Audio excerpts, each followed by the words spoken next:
Tired of losing money in the stock market? Concerned you won't have money available when you need it? Worried you won't have enough money to retire? You're not alone. I'm Hannah Johnson, and I've helped thousands of people build a financial fortress to protect and grow their wealth. If you're tired of the ups and downs of the market and want to get off the investment roller coaster, keep watching because I'm going to be sharing some need to know information with you about an underleveraged investment tool that you need in your portfolio. I started HLJ Growth because I saw huge gaps with financial education as well as protection around finances for business owners and entrepreneurs. And I figured there had to be something out there. So I went searching. And along the way, I found all these tools that we're not taught about in our first jobs where we're offered 401ks. We're not taught about them in schools or in colleges. Really, we have to do our own searching in order to find these tools. And this is where I said, you know what? Not everyone has the time to go searching for these tools. So why don't I give them to the public? And if they want help implementing them, that's where they can come to me. And that's how HLJ Growth was formed. I sit down with people, strategize with them about their money, what they're making, where they want to go, how they want to save it, what are the tax implications of tools that we're using to save for our futures, and really strategizing versus just giving somebody our money and throwing it in the market and hoping and praying it works out. A lot of times we're building a bridge for someone's current situation to where they want to go in the future. You have to really start early sometimes, strategizing and planning that bridge instead of coming to the point where the bridge needs to be there and wondering where it is. So that's where we're doing a lot of financial education and planning for individuals and their businesses. Well, Hannah, it is great to be with you today in our virtual studio. How are you doing? Doing awesome. How are you? I'm doing really good, thanks. Well, Good. Hannah, I know you meet with clients every single day that are frustrated with the performance of their investments, and frankly, they're losing sleep worrying about retirement. So, how does HLJ Growth help them? We're able to help them by looking at what they have already set up as their financial fortress and seeing if we're going to actually make it to that point where they're comfortable enough to retire and where they want to go. There's a lot of unknowns in the world. Life loves to throw us curveballs. So that's where we actually look at a 10,000-foot view and say, okay, what risks do we have? And what things could interrupt this growth of your money and your financial future? And how can we protect you from those curveballs completely demolishing your financial fortress? So that's how an overview of how we help our clients. Well, I know there's a lot of strategies that you review with your clients, and we're going to talk about one of them today, which is an index account. So, what is an index account? So this is an indexed account. It's a really cool tool that we can actually manipulate in a couple of different ways. Instead of putting your money in the market, I recommend that some of my clients put their money in an indexed account. Now, this indexed account sits outside the market and it follows what the market does. So for example, the market goes up, let's say 8%, you get credited in your index account 8%. Now, when the market goes down, let's say 10%, you just get zero. This is where zero is your hero. And we're able to do this because indexed accounts have this awesome thing called a floor. That floor protects your money from never experiencing a loss. So then, when of course the market recovers and goes up, let's say 12%, some of these index accounts, not all of them, but some of them do have a ceiling. Typically, when there's a floor, there's also a ceiling, but not always. But in this example, let's say that ceiling is at 10%.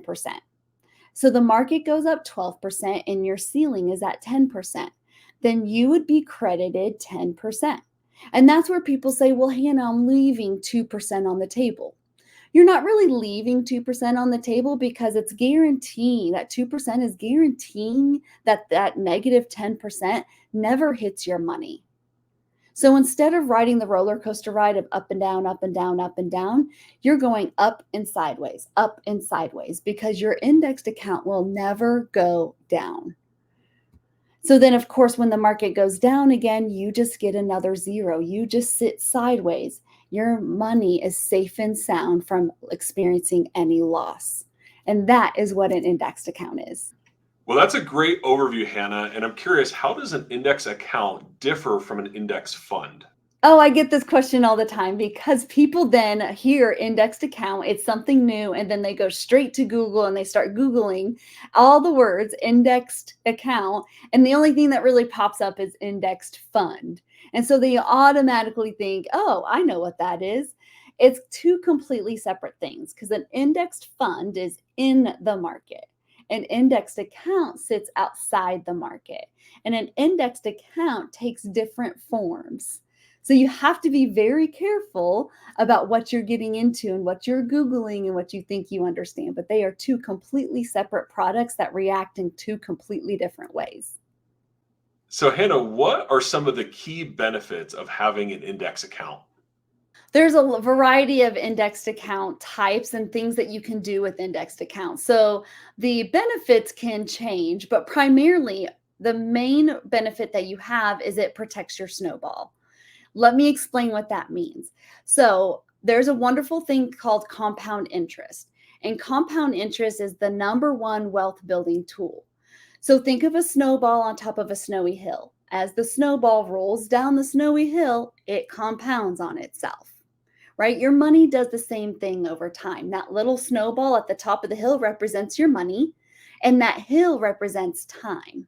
So, as your snowball's rolling down the hill, as you're going through day to day life in your career and continuing to help that snowball grow, one of the benefits is it's the indexed account provides an environment for compound interest to continue letting your snowball grow without taking chunks of it out.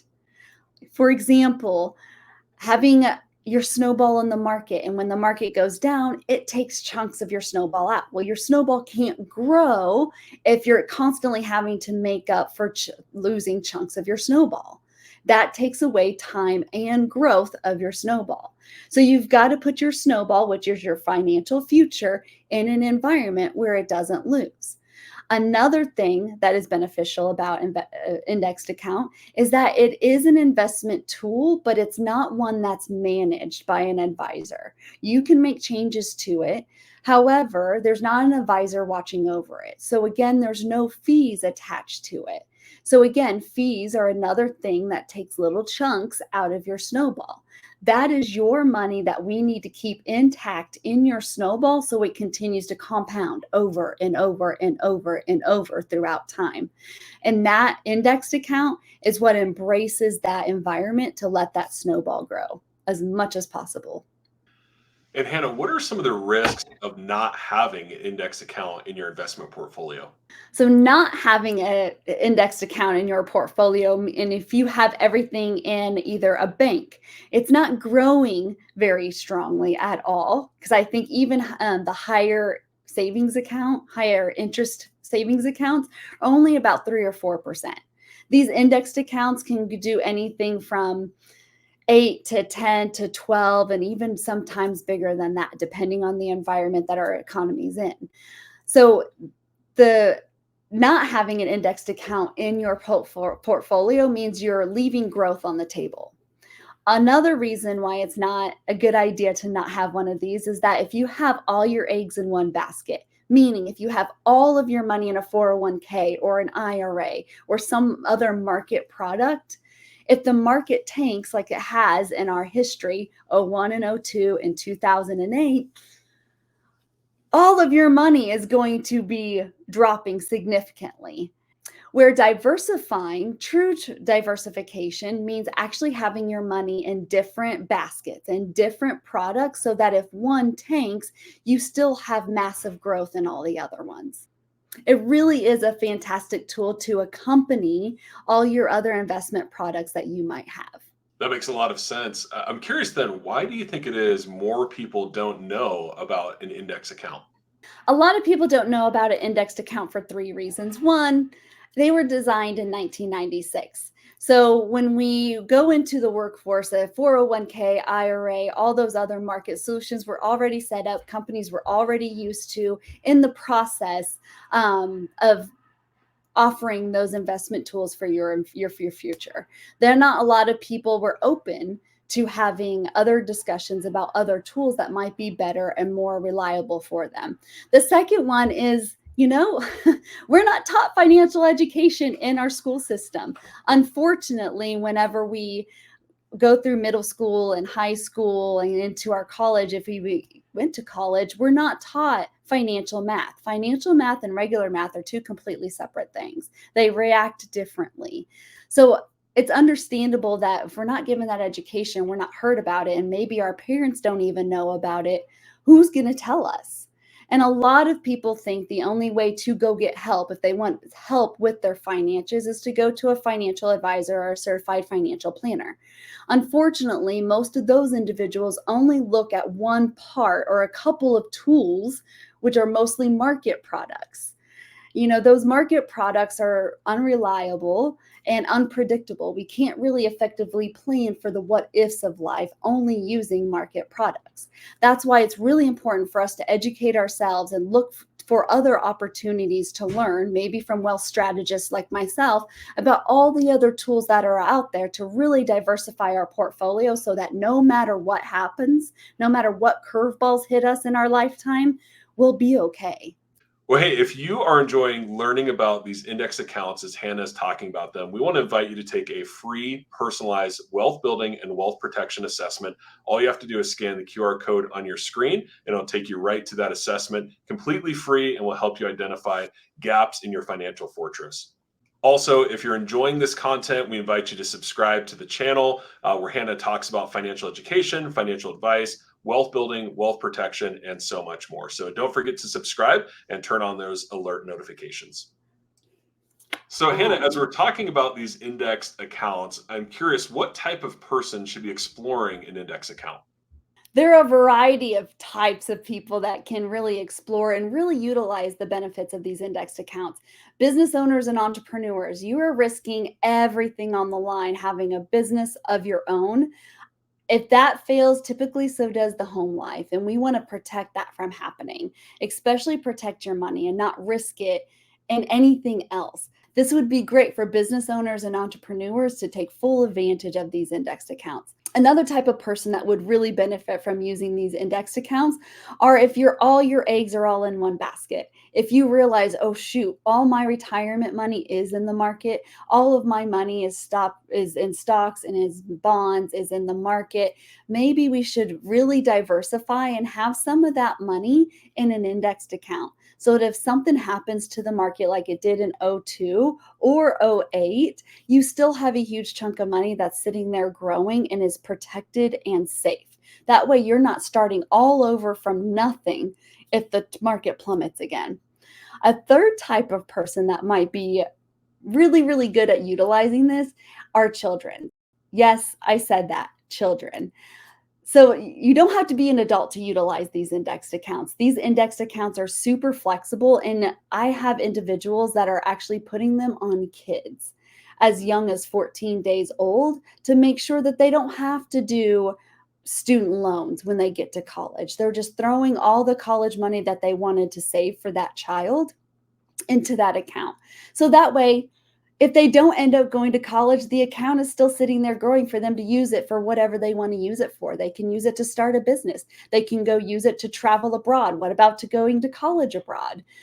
You can use it for a down payment on a house, the down payment on their car, or it could even pay for their car. You never know, depending on how early you start these accounts and how young you start these accounts. Compound interest is a very, very powerful tool. So we have to remember that anyone that wants to embrace that compound interest forward motion of the growth of your money, the best way to do it is putting it in an indexed account.